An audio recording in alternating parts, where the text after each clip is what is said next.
everybody, welcome back to Feel Good Firewood. I'm Scott. I think today we'll just give you a quick little tour of the woodyard, just kind of see how our operation works. So obviously we got the Yapa 365 Pro. That is our main piece of equipment that we use.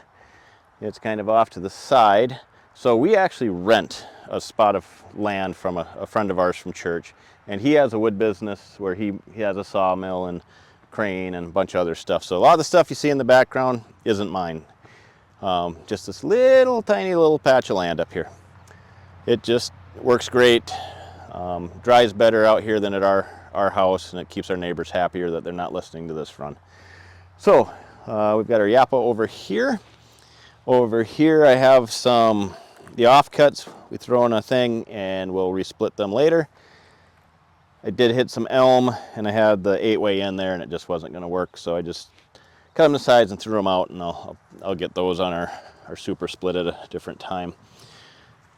This is where we usually have our wood brought in, and we've got a little bit left. This won't take long to run through, and then we'll get another truckload in here. I currently just have my dump trailer sitting over here, going to get it out of the way at the house, and so that's where that is residing at the moment.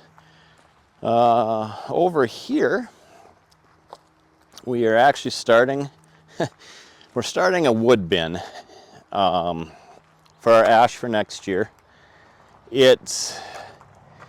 We were stackers. We stacked for a long time, and I actually work with a guy who does a fair amount of wood, and he went to these bins. He saw it on Chris's in the wood yard. That's where I saw it, using the pallets, getting them off the ground. And his wood is drying faster than it's ever dried.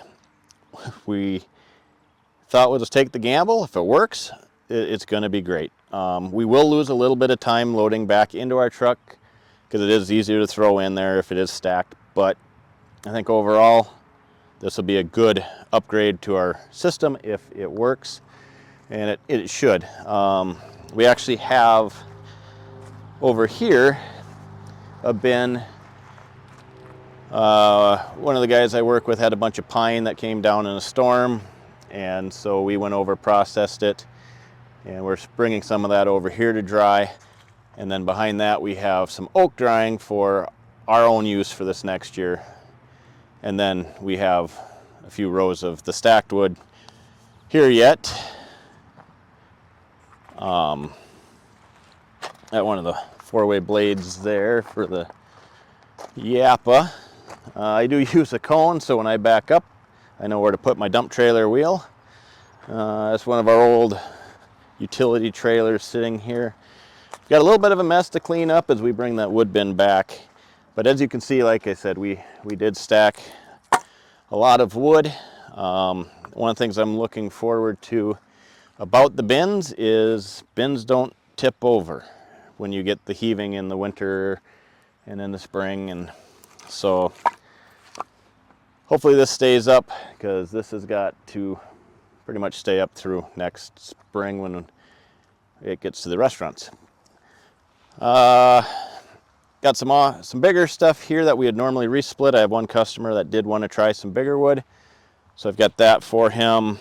Got a little bit of kindling pile, and then this over here is a maple ash blend that is just about done. Or sorry, maple birch on these 2 rows, and we have some ash over there. But this is kind of what I've been using for my bundles until that runs out, and then we'll have to go to the other wood. But that's our wood yard. It's nothing fancy. It's pretty small. It works for us. I wish it was a little bigger. Someday maybe we'll find a piece of property that works great on. But just our situation right now, this is the best solution, and that's what we do. That's where we're at. So thanks for joining, and if you could hit that like and subscribe button. I guess we'll see you on the next one. Thank you.